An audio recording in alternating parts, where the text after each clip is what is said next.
The miracle doctor won't be a kept man. My heart belongs ashore. Chapter 461. Serena, you've been away from Mawi for many years, and your master's been dead for 20 years. What's gone is gone, so don't stop us anymore. It was a man's voice with a Mawi accent. Both Kiran and Aurora pricked up their ears. Barak Ali, I think you've made a mistake, Serena said frostily.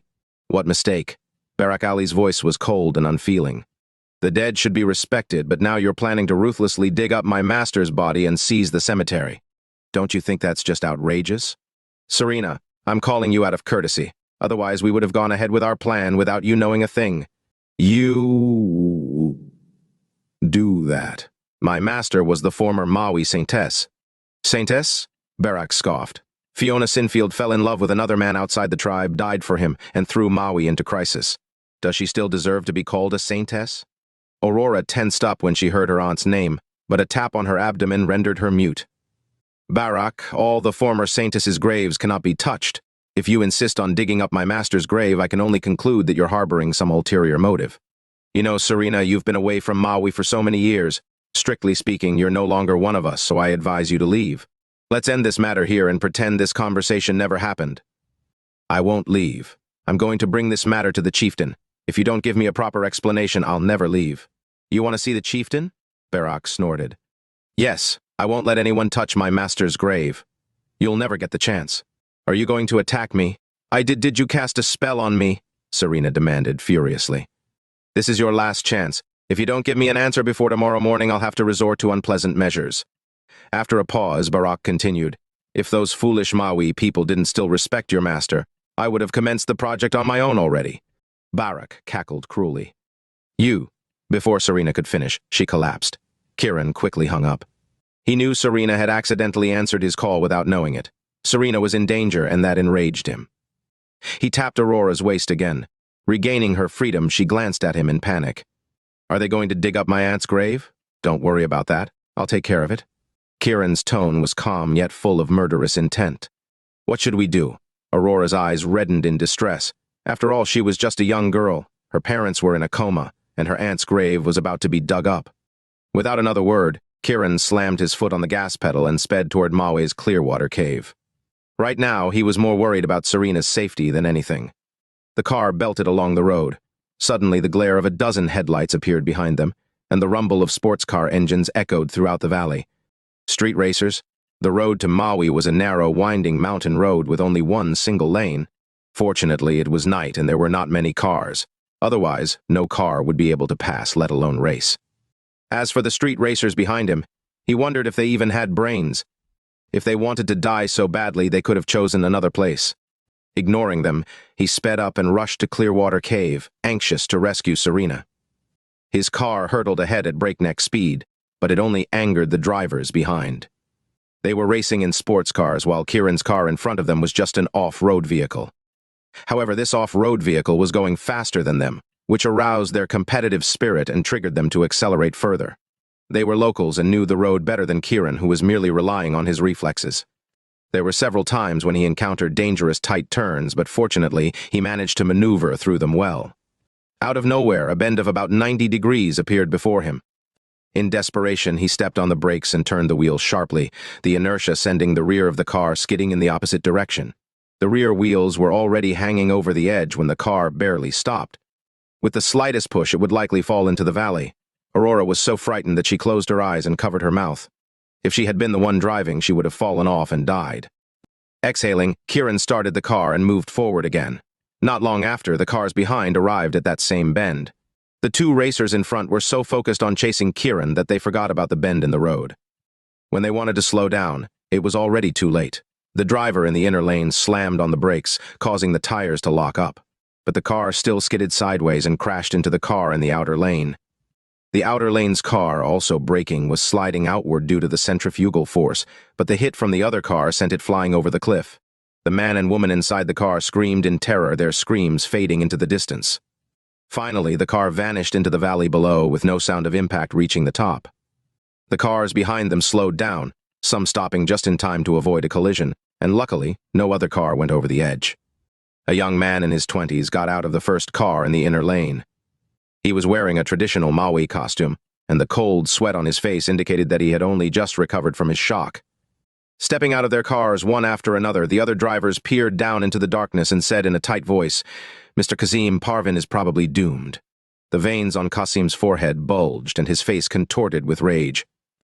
"I'm going to catch up with that car in front and kill that bastard with the most torturous black magic spell that has ever existed." "Yes, let's do that!"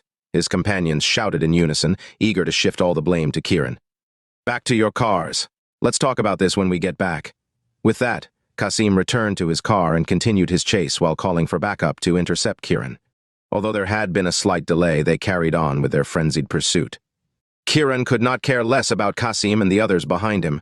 His full focus was on reaching Clearwater Cave as fast as possible. Although he did not know its address, he planned to get to Mawi first before deciding the next step. Follow him there. That thought spurred him toward Mawi, much to Qasim's delight. All they needed to do was more than half an hour later. Kiran entered Mawi. Qasim observed the direction of his car, fully assured of their victory. He immediately called and asked his backup to keep an eye out for Kiran's car in the city. Chapter 462.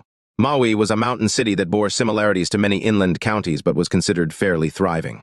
Although it was already past 10 at night, there were still crowds of people in local costumes walking through the streets, and the sound of bustling could be heard from several restaurants by the road.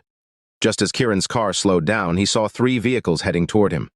Although Aurora was worried about her unconscious parents and her aunt's grave being dug up, she was still a young girl after all.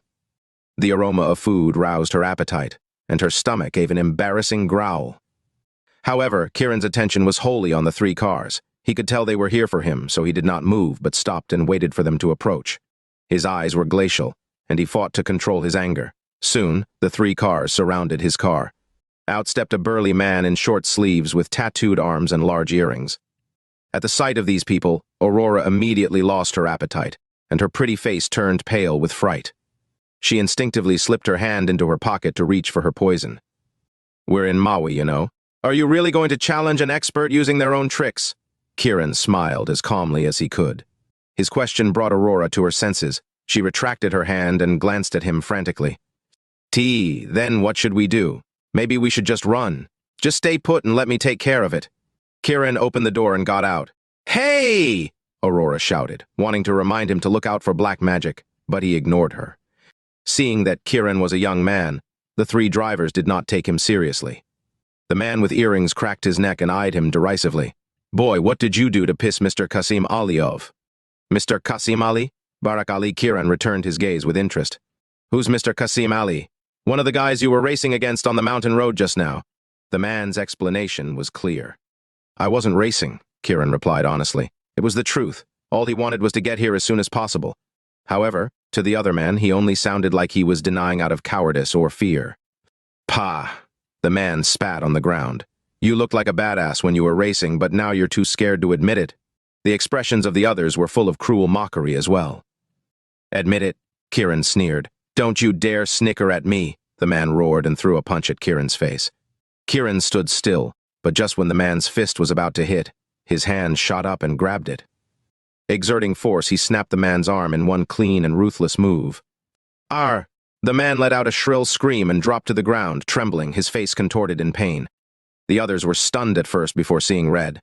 "How dare you attack him?" Thud! Thud!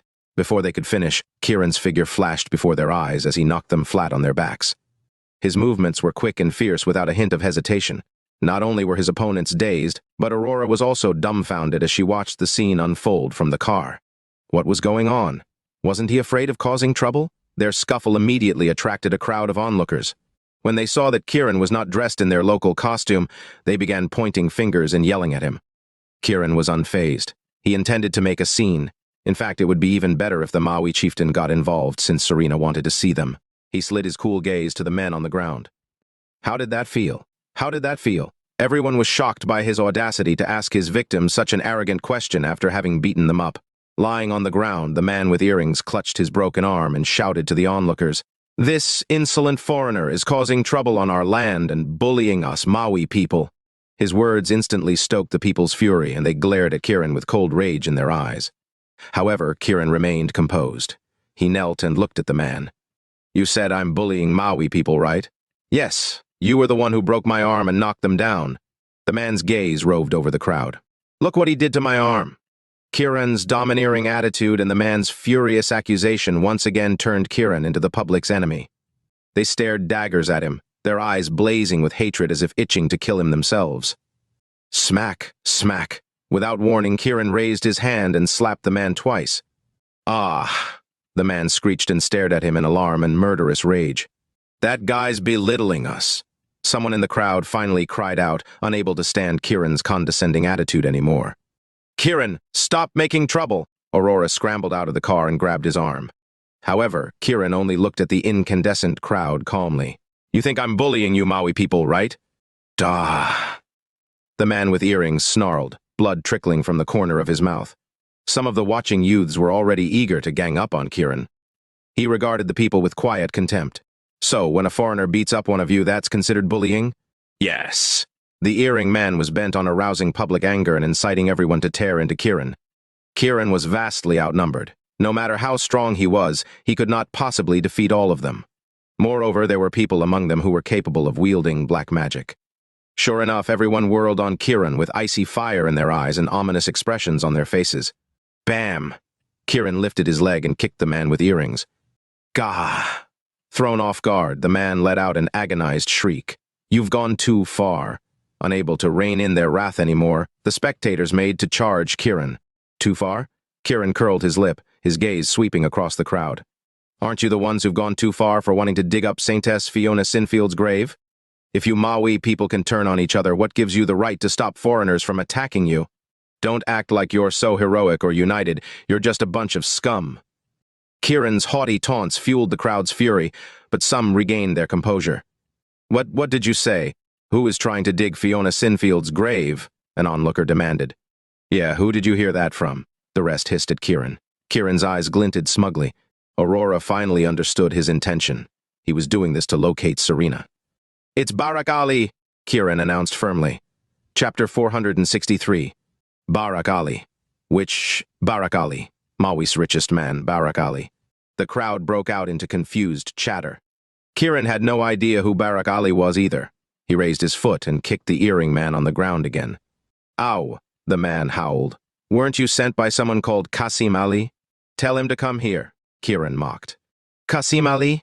Exclamations of shock rippled through the crowd. Many of the people who had been engaged in heated discussion shut their mouths, and some even bowed their heads and scurried off. Their reactions were puzzling, but their fear was palpable. However, the earring man only grew more imperious. When Mr. Qasim arrives later, he'll kill you for sure. Yeah, he'll throw you into a pile of poisonous insects and let them devour you. That's what you get for causing trouble in Mawi. The other men who had been knocked down also started hollering at Kiran with regained confidence. Some onlookers regarded him with uncertain and conflicted expressions. Finally, an elderly woman said, Young man, you should just leave. It's probably a rumor that Saintess Fiona Sinfield's grave will be dug up. Her words were cryptic, and she even cast him significant looks to warn him. The others did not speak, but their gazes were similar. This was already the greatest warning they could give. Get lost, the earring man growled at them. If you keep blabbering nonsense, Mr. Qasim will have all of you smoked. The old woman shrank back in fear and hastily turned to leave. Vroom! Just then, the roar of an engine was heard. All heads whipped around and saw 7 or 8 sports cars pull up. A young man in his 20s got out of the frontmost car. The young man was handsome, but his eyes were fierce and ruthless, and his disdainful gaze swept over the crowd. Soon, it fell on the earring man on the ground. Dua, what's going on? When Dua caught sight of the young man, he cried out, Mr. Qasim, this punk broke my arm. Pah! Qasim spat on Dua mercilessly and slid his icy gaze to Kiran. Let them go right now, or I'll feed you to my cage of poisonous insects. Several others stepped out of the cars behind him, glowering at Kiran menacingly. Frightened by Qasim's cruelty, the old woman's legs gave out, and she slumped to the ground. Dua noticed her and immediately said, That old hag deserves a lesson. She helped this guy. Without warning, Qasim swung his foot at the old woman's lower abdomen sharply. Die! Bam! Ah! The old woman screamed and rolled around on the ground, covering her belly with her hands. Kiran could tell that her ribs had been broken, and his fury shot straight to the top of his head. Pow! With a vicious kick, he sent Dua flying toward Qasim. In a flash, he appeared beside the old woman and began to examine and treat her injuries. Qasim caught Dua. Aye! Dua clutched his lower abdomen and wailed. Now his ribs had been broken too. "How dare you hit one of my men?" Bellowing, Qasim flung out his arm and hurled a venomous red snake at Kiran. Kiran was so focused on tending to the old woman that he failed to pay attention to the attack. Some spectators backed away in alarm. "Kiran, watch out!" Aurora shouted in horror when she saw the snake. Kiran concentrated on treating the old woman and made no attempt to dodge. Pee! The red snake opened its jaws and sank its fangs into his arm. Kiran's treatment of the old woman was in its critical moment, and he could not distract himself to kill the snake, which was smart enough to slither away right after biting him. Qasim tucked the snake away, anticipating Kiran's death with a triumphant look on his face. His other companions around him were just as gleeful. "Kiran, are you okay?" Aurora stared anxiously at Kiran's wounded arm, which was gradually turning black. "Why do you care about him so much, girl? Are you his girlfriend?" A ravishing woman stepped forward and smirked at her. "Kiran, I can suck out the venom for you." In a fit of panic, Aurora dropped her head to suck out his contaminated blood. "Oh, it seems she likes to use her mouth a lot," the woman jeered suggestively. "Drag her over here. I'll inspect her mouth myself." Qasim leered. "Yes, sir." Immediately, two men stood up and marched over to seize Aurora. Kiran was in the middle of setting the old woman's bones. If the bones were not connected seamlessly, it would seriously affect the rest of her life, so he had no time to help Aurora. However, he was greatly moved by the girl's kindness. "Let's go." The two men grasped Aurora's arms and hauled her toward Qasim. "What are you doing? Let me go." Aurora struggled desperately, trying to plant her feet on the ground. Unfortunately, her weak, womanly strength stood no chance against two strong men. She was dragged all the way to Qasim. "Mr. Qasim here wants to see how good you are with your mouth." The charming woman was eager to fan the flames. "Come on, I have a lot of pent-up frustration to release today." Qasim laughed maniacally. "Ha ha." His companions cackled and said crudely, "You should be glad you get to be Mr. Qasim's plaything." "Let me go," Aurora shrieked, her eyes bloodshot. "Mr. Qasim will let you go once you've pleased him," the woman said. "Ah!" Aurora was brought before Qasim, who grabbed her and pulled her to him. "I let go of me right now," she struggled desperately. "If you can please me, not only will I let you go, but I'll also grant you a worry-free and happy life." Qasim drawled lasciviously. "I advise you to obey, Mr. Qasim. You were so eager to use your mouth just now, weren't you?" The woman flashed an alluring smile. Qasim yanked Aurora closer and made to press her head down, ignoring the fact that they were in public. "I'm Fiona Sinfield's niece." Completely at her wit's end, Aurora shouted. "Fiona Sinfield?" Qasim's hand paused. Everyone at the scene turned to stare at her. "My name is Aurora Sinfield. Fiona Sinfield is my aunt," Aurora said quickly. She thought Kiran was on the verge of death due to the snake bite. If she was humiliated, she would be totally ruined, so she decided to reveal her identity. Qasim let out a contemptuous chuckle. "How dare you pretend to be Fiona Sinfield's niece?" Aurora was taken aback. Realizing that he was refusing to acknowledge the relationship, she added, "I have a picture of her with my father and me on my phone." Qasim was startled to hear this. Aurora took advantage of his slackened grip to break away. She took out her phone and, after locating the picture, held it up for everyone to see. "Look, this is a photo of my aunt and my father. I was only a month old at that time." Everyone peered at it. Sure enough, it was a photo of Fiona and Aurora's family. In the photo, Fiona was smiling brightly. "As if anyone would believe your lies." Qasim seized the phone and threw it on the ground with a thud. Chapter 464. The phone smashed into pieces and scattered all over the ground. Silence descended upon the scene. Those who had heard Aurora reveal her identity went quiet, panic written all over their faces. Mr. Ali refused to acknowledge her identity. The charming woman was the first to snap out of her daze, and she whirled on Aurora accusingly. "Girl, how dare you desecrate a Mawi saintess?" "Insolent bitch," Mr. Ali snorted. Smack. The seductive woman stepped forward and slapped Aurora. "Ah!" Aurora's cheek immediately swelled up and she wailed in pain. Refusing to be outdone, the rest of Mr. Ali's followers turned their vicious and wrathful glares on her. In the blink of an eye, Aurora lost everyone's trust, but also became the public's target of condemnation. She covered her face and stood rooted to the spot. Why doesn't anyone believe the truth? Mr. Ali was pleased to see her stunned, and he asked again coldly, "Are you Fiona Sinfield's niece?" Ooh. His companions leveled threatening stares at Aurora. The charming woman held one of her wrists and rotated it slightly with a dangerous look in her eyes. The unspoken message was, if Aurora did not watch her mouth, she would continue to be beaten. Many onlookers gazed at Aurora sympathetically, knowing well Mr. Ali did not want to admit that she and Fiona were related. If Aurora kept insisting that she was Fiona's niece, the consequences would likely be worse than a slap. Although everyone respected Fiona and pitied Aurora, they did not dare to speak up for her for fear they would offend Mr. Ali. "I am Fiona Sinfield's niece." However, the girl bravely clung to her truth. "Stop lying." Immediately, the woman lashed out at her. This time, Aurora quickly reacted by bringing out the parasite she kept and tossing it at the woman. "Now you're really asking for it." An enraged Mr. Ali dashed forward and cast out his little red snake. His snake devoured Aurora's parasite before it could land on the woman. Smack! The woman's palm collided with Aurora's cheek. "Ah!" Aurora screamed. "Let's strip her naked." The woman's hatred was still unassuaged, so she shouted to her companions. "Yeah." At once, the others advanced on Aurora. "Help!" she shrieked in terror. "No one's going to save you," the woman snarled mercilessly. "I really am Fiona Sinfield's niece. Rip. Don't tear my clothes off." Aurora screamed and shielded her dress. "Get lost!" Out of the blue, Kiran's bellow came like thunder, resounding throughout the place and shocking everyone. "You think you still stand a chance after being bitten by my snake?" Mr. Ali growled. The woman was also fuming. "Are you scared your woman will be stripped naked? Well, I'm gonna do it now."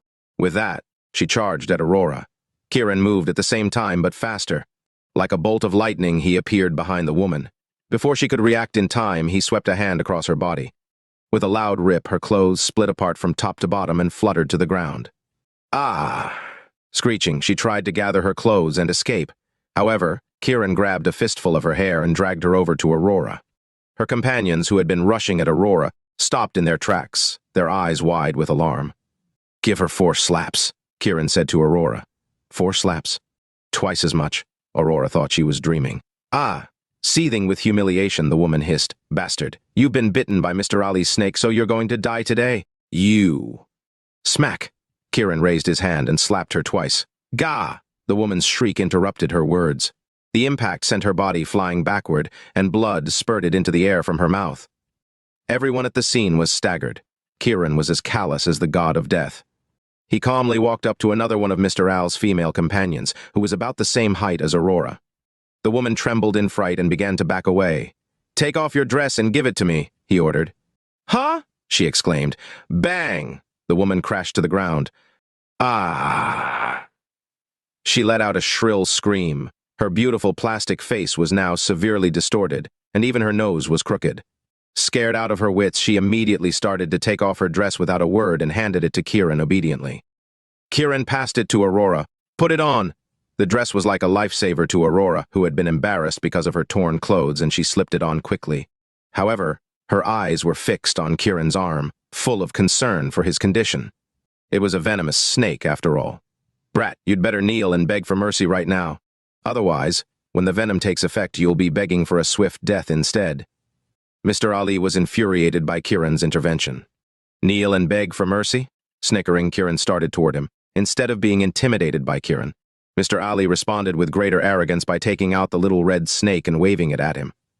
"You really don't know when to stand down, huh? Yeah, so what?" Kiran suddenly raised his voice and threw a punch at him. "You're dead." Mr. Ali flung the red snake toward Kiran. "Kiran, watch out!" Aurora shouted a warning from behind.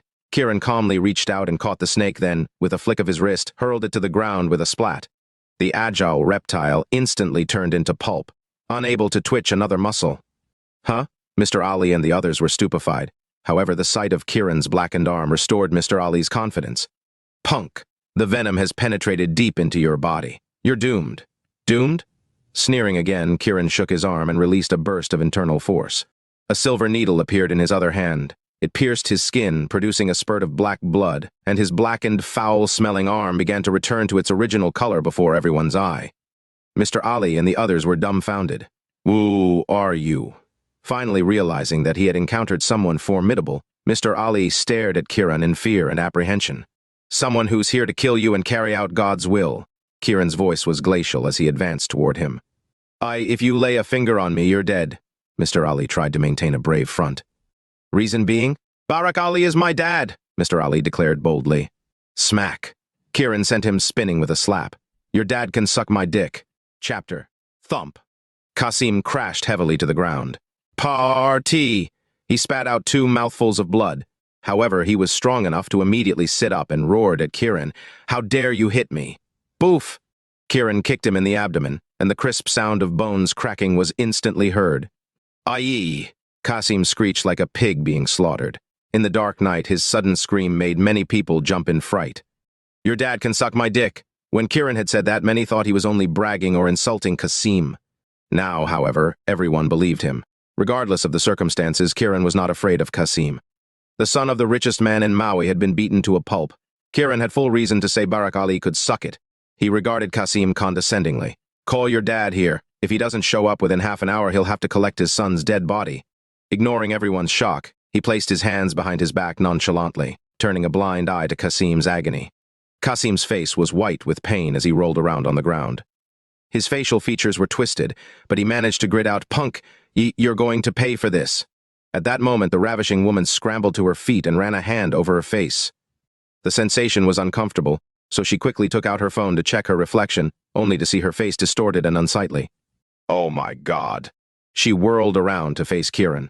"I'm gonna kill you," she lunged at him. "Piece of trash." Kiran raised his foot and landed a resounding kick on her lower abdomen. Crack! Another series of bone-cracking sounds rang out. "Ah!" The woman let out an ear-splitting scream. She toppled over with a thud. She tried to sit up, but before she could, she sank back onto the ground. Blood trickled out from the corner of her mouth, and she died on the spot. The horrified onlookers and Qasim's companions stared at Kiran as if he were the devil. Aurora was just as shocked, and she kept blinking to make sure that she was not dreaming. Kiran smiled coolly at Qasim. "Tell your dad to bring Serena Zimmerman with him or you'll be next." He pointed at the woman's corpse on the ground. When Qasim saw that her body had been turned to mush like his little red snake, fear instantly spread throughout his body like an outbreak of poison and enveloped him. He fished out his cell phone and dialed his father's number. After a few rings, his call was answered. "What's the matter?" "Dad, I'm going to be killed in Mawi's eastern suburbs," Qasim cried, unable to keep up his arrogance any longer. "What? Who'd dare to kill you?" Barak Ali demanded angrily. "A man from outside the city," Qasim replied through his pain. "Your voice is trembling. Have you been beaten?" Barak growled. Think my ribs are broken. He killed my girlfriend too. I'm going to kill him now!" An enraged Barak moved to hang up. "Remember to bring Serena to me, or you can get ready to collect your son's body," Kiran reminded coldly. "Who are you to Serena?" Barak asked warily. "I'm her husband. That little vixen went out to seduce men just like her master," Barak Ali boomed furiously. "Scumbag!" Kiran spat, and at the same time, his foot stomped on Qasim's hand holding the phone. Snap! The crack of bones breaking sounded. "Arrrr!" Qasim let out a blood-curdling shriek. Barak's heart thundered in his chest. "What did you do to my son?" Kiran glanced at Qasim, who was clutching his arm and howling. "Tell him what happened." Had trampled on my right arm and smashed it. Qasim was a sobbing, wretched mess. "I'll kill you." Barak hung up and led an entourage to the eastern suburbs right away. The old woman whose ribs had been broken just now said to Kiran, "Young man, you need to leave now. You can't afford to offend Barak Ali. Not only is he rich, but he's also a black magic expert. If you stay here, you'll die for sure." Kiran smiled and nodded. "Don't worry, ma'am, I'll be fine." Qasim lay on the ground in agony, but he wisely chose to keep quiet. He held everything in and waited for his father to exact revenge on his behalf. His companions did not dare to utter a word either. They only stared at Kiran in terror as if he was the god of death. Aurora could not help wondering why Kiran said the person named Serena was his wife. Wasn't Snowzander his wife? In less than 15 minutes, the roar of a car engine echoed throughout the eastern suburbs. Many onlookers ran away to hide.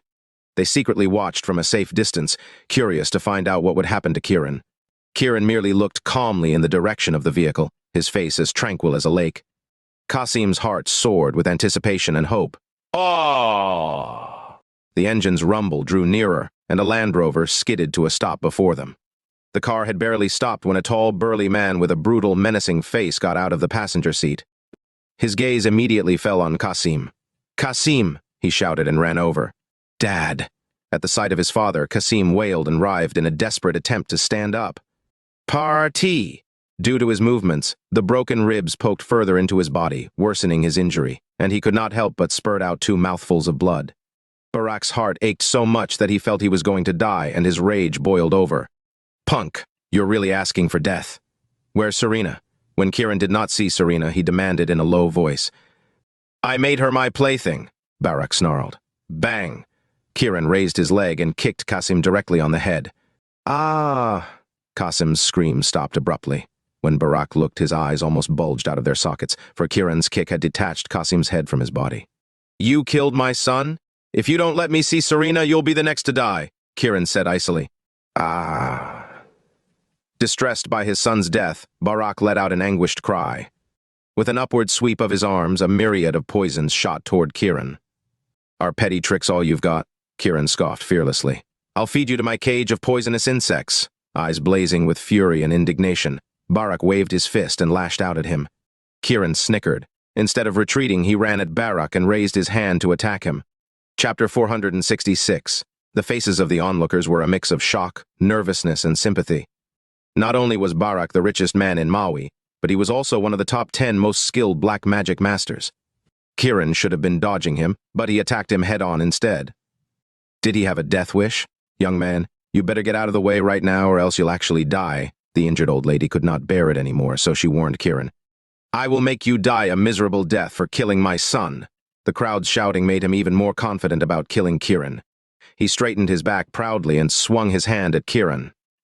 He was certain that Kiran would back down. How could anyone not be afraid of the Mawi tribe's black magic? However, Kiran did not flinch.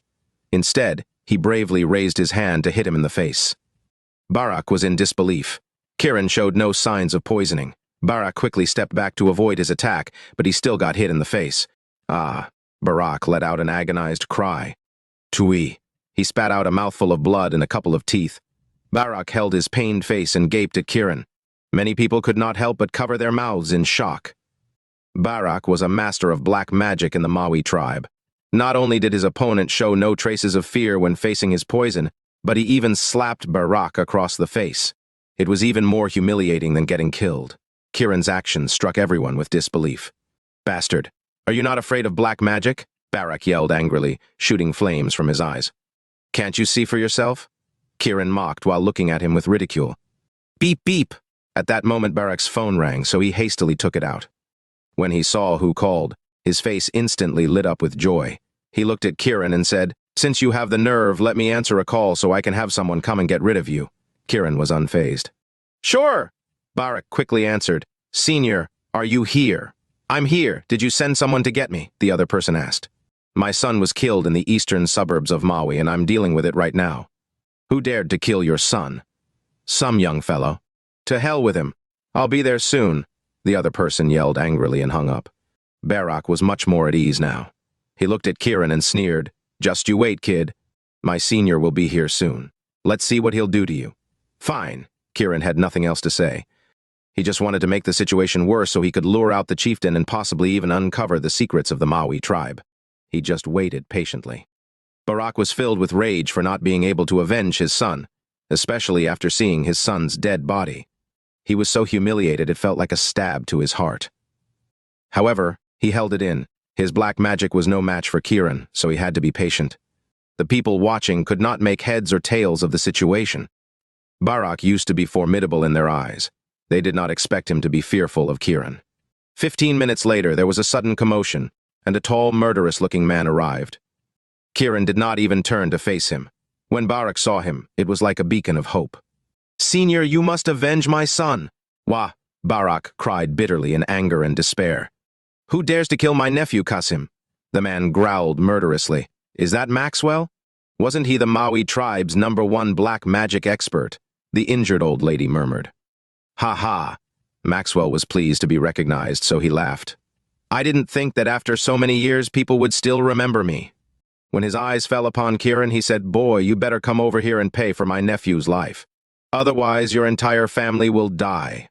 Senior, you must kill his whole family. That's the only way I can vent my anger, Barak shouted angrily.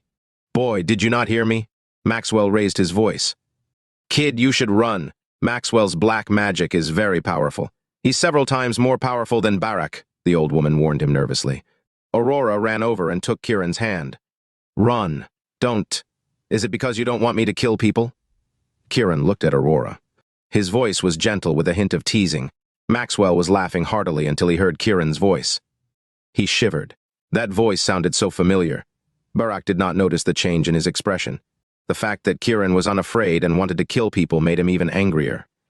He looked at Maxwell and said, "Senior, did you hear what he said? He's simply too arrogant." "You must kill him!" "Why don't you ask him if he has the guts to kill me?" Kiran asked jokingly. "The guts to kill you? Ha, are you a fool? Do you think my senior would be afraid of you?" Barak scoffed. Barak grabbed Maxwell's arm and shouted, "Maxwell, quick! Kill him and avenge your nephew." Maxwell's feet were rooted to the ground and his soul was leaving his body. He never would have imagined that after traveling from Nimbus Hollows to Bayville, and then here, he would encounter Kiran again. He never imagined that the man Barak offended would be him either. Trying to kill Kiran was no different from walking into an active volcano. Slap! Maxwell lifted his hand to slap Barak. "What did your son do?" "Ah," Barak screamed in pain and looked at Maxwell. "Senior, why are you hitting me?" "Slap, slap." Maxwell was cursing in his heart. How could he not know what was going on even after getting slapped? He slapped him again. "What on earth did your son do?" Barak was completely alert now. Holding his swollen and sore face, he said, I don't know what he did." He turned to look at Kiran in fear. The sudden turn of events caught everyone off guard. The once renowned expert of black magic in the Mawi tribe has finally returned with the intention of murder. Yet with just a few words from the man, he was frightened to death and even attacked his fellow senior. Was this a dream? "Mr. Kiran, what is going on?" Maxwell looked at Kiran, trembling. "Mr. Kiran?" Everyone was stunned to hear Maxwell utter his name with such respect.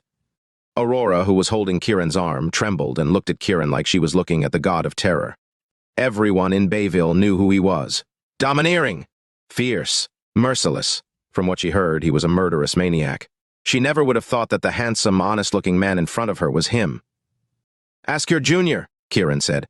Chapter 467. Maxwell was shivering all over, knowing that Barak must have got himself into trouble. What on earth did you do? Recalling how Kiran said that Serena was his wife, Barak was so frightened that he hesitated. "If you don't want to die, say it now." Maxwell knew how ruthless Kiran could be, so he was worried that if he were even a second too late, Kiran would kill them all. Barak was puzzled as to why his senior would show Kiran such respect, but he said, "I'll let Serena go now." When Maxwell heard Serena's name, his mind was spinning. "You kidnapped her?" I, Barak stammered. Thud! Maxwell lifted his legs to kick him. He was wailing and cursing in his heart. Was he trying to get himself killed? Serena was Kiran's woman. "Let her go immediately."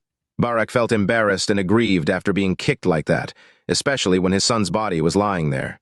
Not only did he fail to do anything to Kiran, he now had to let Serena go. He had no choice but to endure it. He looked at the last car and ordered, "Let her go." Barak's men quickly went to the car and took Serena out. She was unconscious and pale, looking like she had been poisoned. Kiran was relieved to see that Serena was safe. After she was brought over, Maxwell immediately rushed over to remove the poison. Serena was in a daze at first, but she was surprised after looking around her. When her eyes fell upon Kiran, she was over the moon. "You came for me?" She broke away and ran to Kiran. Kiran wanted to say no, but he decided against it. He hugged and made sure that she was okay before putting her down. "Why didn't you tell me you came here?" Wah." Before she could even finish her sentence, she started sobbing in grief. Kiran patted her shoulder and said, "It's okay. I'm here. I'll take care of the rest." Serena stopped crying and looked at Kiran with teary eyes. "They're going to demolish my master's grave." "I know." Kiran pulled Aurora over. "Serena, this is your master's niece, Aurora." When Serena heard that, she immediately stopped crying. She looked at the girl in front of her and said, "You're so grown up now." Are you Serena?" Aurora could vaguely remember the young woman her aunt took care of when she was a child. "They even played together. It's me, Serena." Aurora felt as if she had found her family and hugged Serena. Kiran was relieved to see their excited faces. Now, Fiona could finally be at peace in heaven, knowing that her disciple and her niece were safe. If Kiran had not coincidentally come here, things would have been much different. Serena would have fallen victim to an ambush, and Aurora would not have been able to find an antidote for her parents. His eyes fell upon Barak again. He must get rid of him. Barak was reluctant to let her go, but he endured the humiliation. He still could not figure out what was going on, but since Maxwell was so scared of him, he had to act respectfully. "Mr. Kiran, do you have any other orders?" "Why are you digging up Fiona's grave?" Kiran asked coldly. "Dig up Fiona's grave?" Maxwell's face was filled with anger. He looked even more worked up than Kiran. Barak was trembling with fright. How did Kiran know that even before Serena told him? Serena looked at him doubtfully, too. Kiran looked at Barak and said, "When you were threatening Serena, I called her and it accidentally went through, so I heard everything." Barak felt like he had been punched in the stomach, feeling so upset that he almost wanted to vomit blood. He was miserable. He quickly said, "EU was just joking with Serena. We were just discussing." "It wasn't true.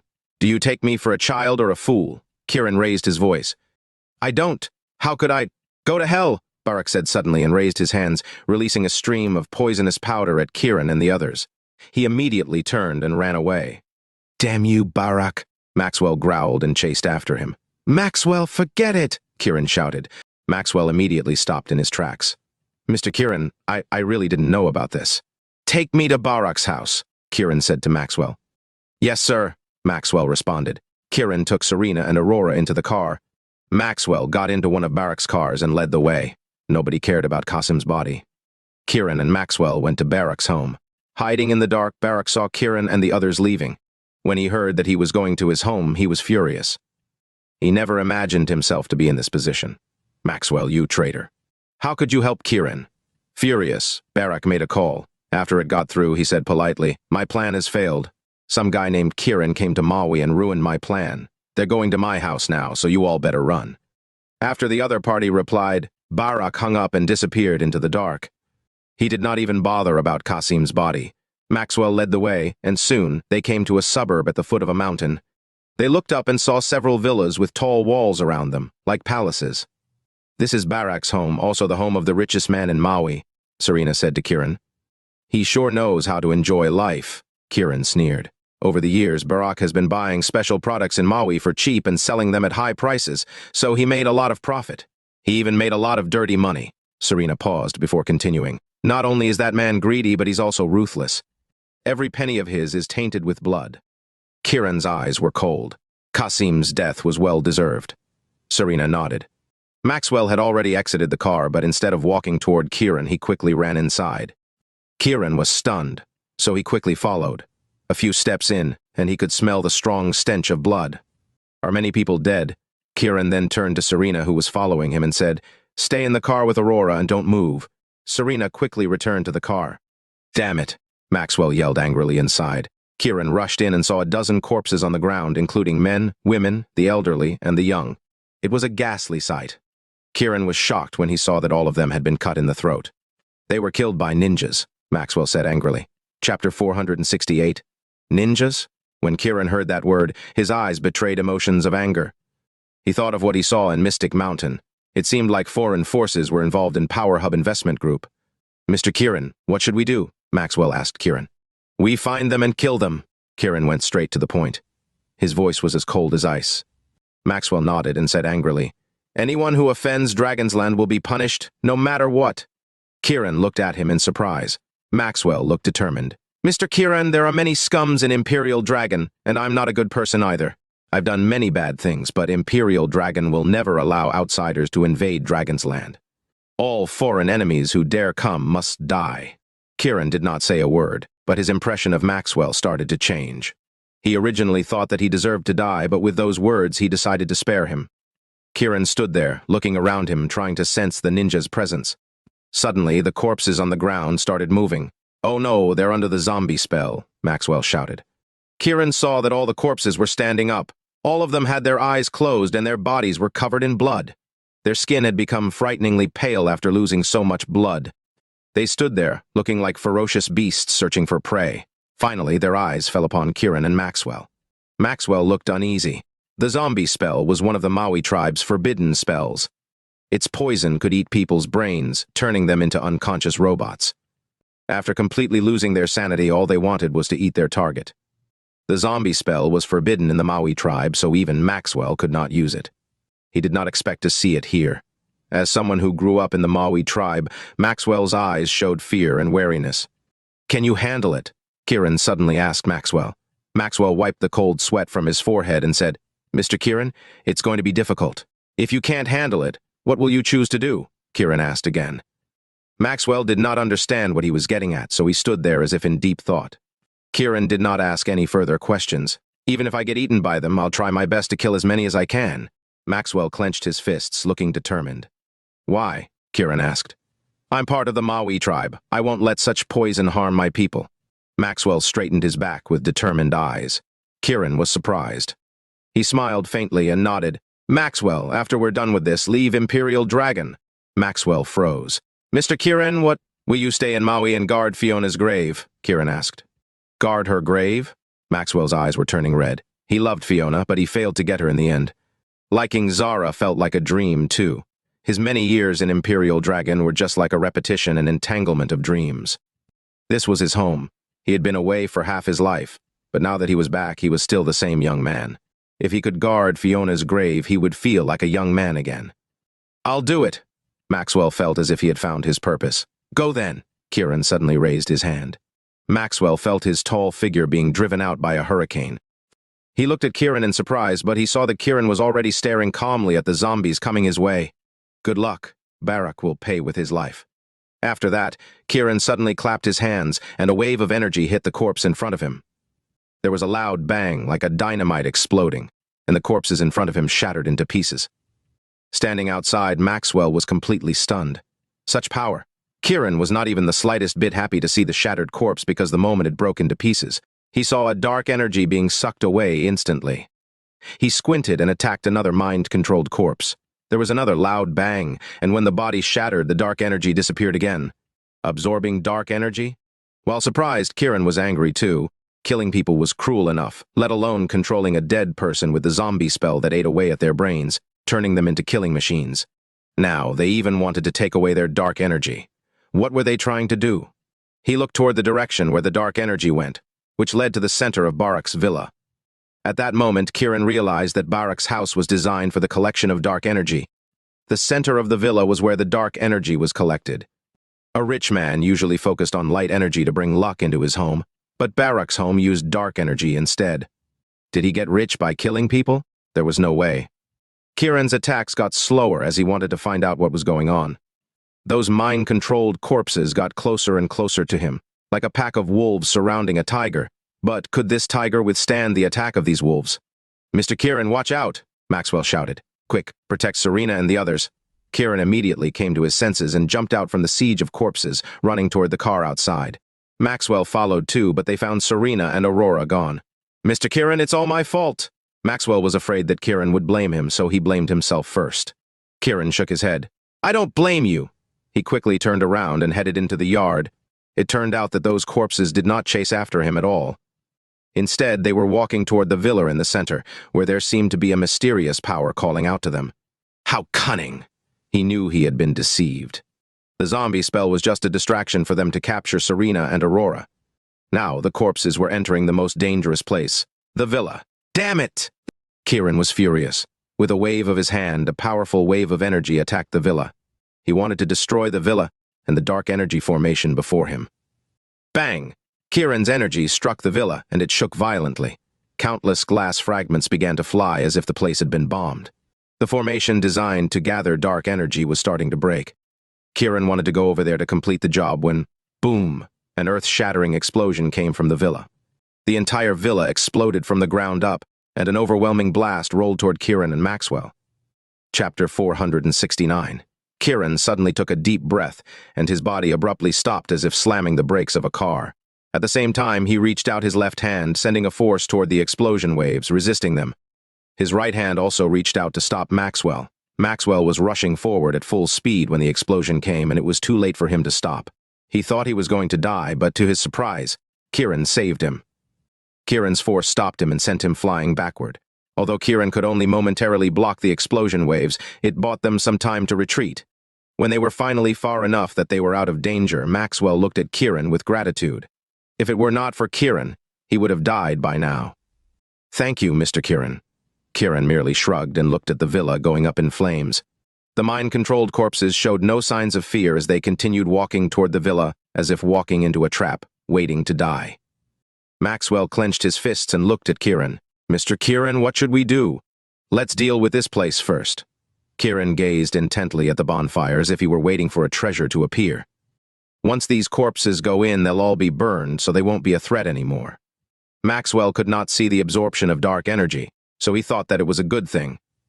Kiran remained silent and just watched. Once all the corpses had entered, they disappeared into the bonfire. There was a gleam in Kiran's eyes as he knew that this was the crucial moment. Boom! Suddenly, there was a rumbling sound beneath the burning villa, and the ground they were standing on shook as if there was an earthquake.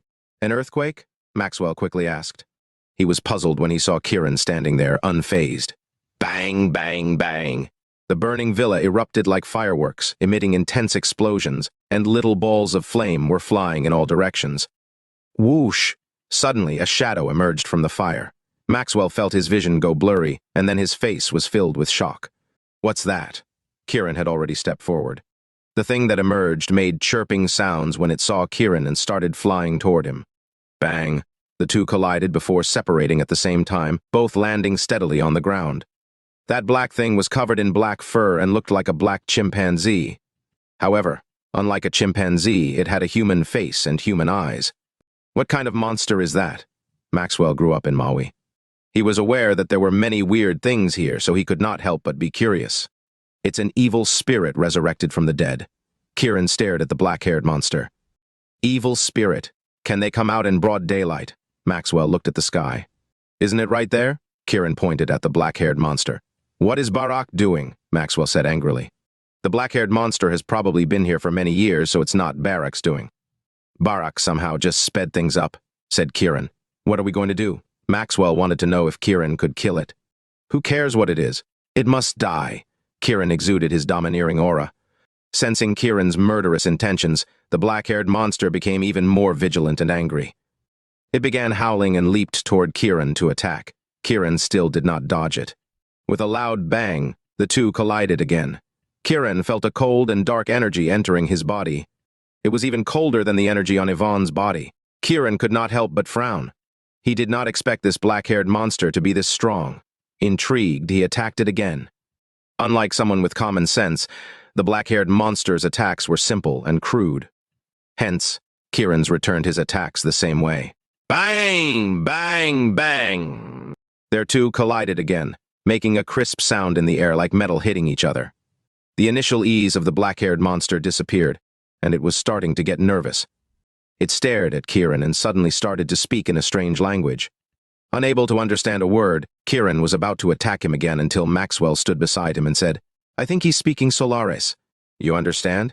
Kiran asked curiously. Maxwell shook his head.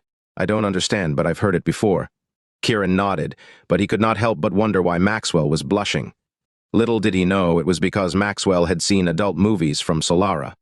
After remembering those ninjas, he realized something about this Solarian black-haired monster. Ha! Kiran chuckled. It seems like those ninjas had been colluding with Barak for many years to resurrect this black-haired monster. As if it understood Kiran's words, the black-haired monster looked at Kiran angrily and said more gibberish. Kiran smirked and began to speak a string of nonsense to the black-haired monster. Although he did not speak very accurately, he imitated the black-haired monster well. Most importantly, the content of what he said was similar to what the black-haired monster said. The black-haired monster was taken aback, and the anger in its eyes was replaced with confusion. Maxwell looked at Kiran, puzzled. Kiran almost laughed at himself. Back then, when he was in the mountains, his only companions were animals. When he was bored, he would imitate their calls, so he picked up some vocal mimicry.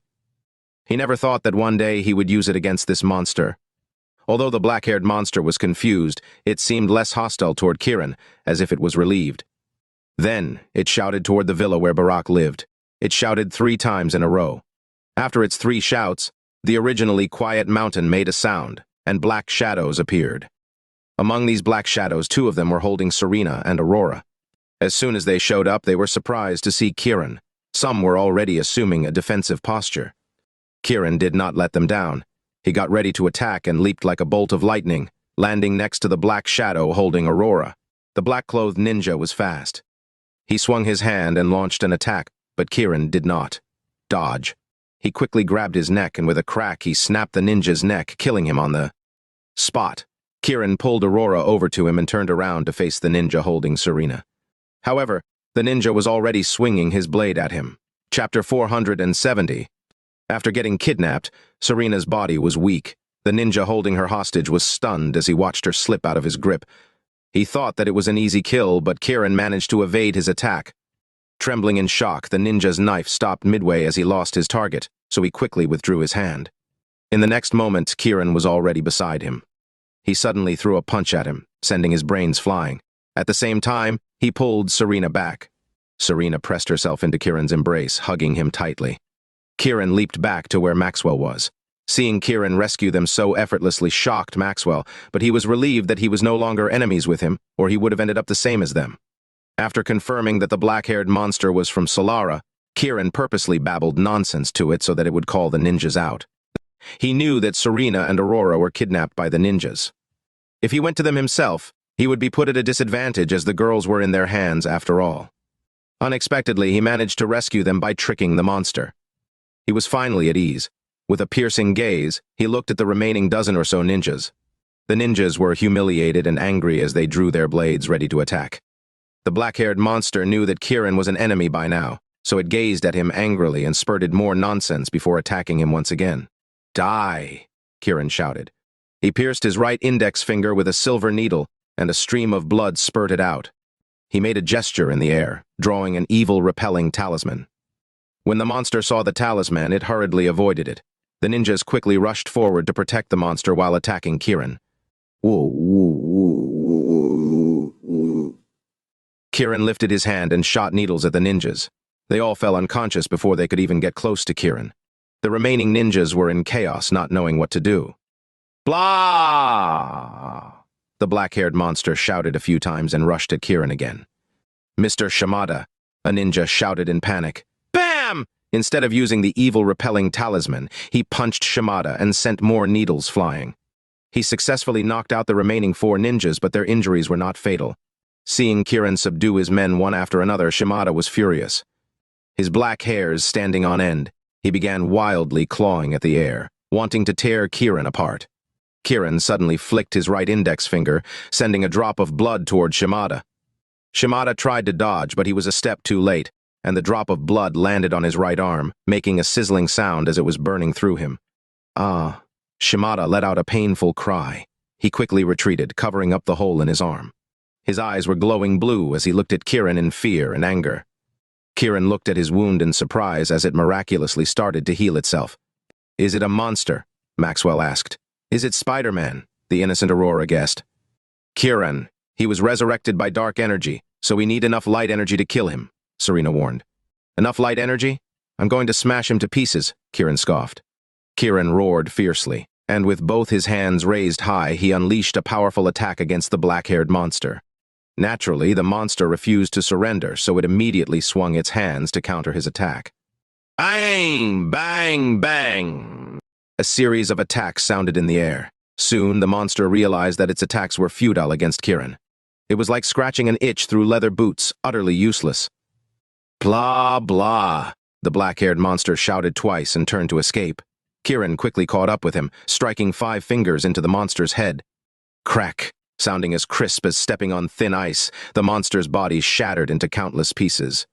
Suddenly, a little red kid jumped out from inside. It looked cute, but there was an evil energy about it. "Damn you, monster!" Kiran struck it again. Seemingly unaware of impending danger, the cute child turned to look at Kiran and smiled. Kiran found that smile familiar. It reminded him of Yvonne. Kiran was stunned that the child was about to escape. "How dare you deceive me with illusions?" Kiran quickly reacted, grabbing the child's head and crushing it. "Oh my God!" Aurora was so scared she almost fainted. Maxwell closed his eyes, terrified of Kiran's ruthlessness. Serena's eyes widened. She wanted to stop it, but she was too late. The child vanished instantly like a withered flower. At that moment, someone in a distant place spit out blood and fell unconscious. Kiran let go and looked at the black-haired monster's shattered remains without a trace of pity. He walked up to one of the Solarian ninjas and pulled off his mask before pulling out the needle in his body.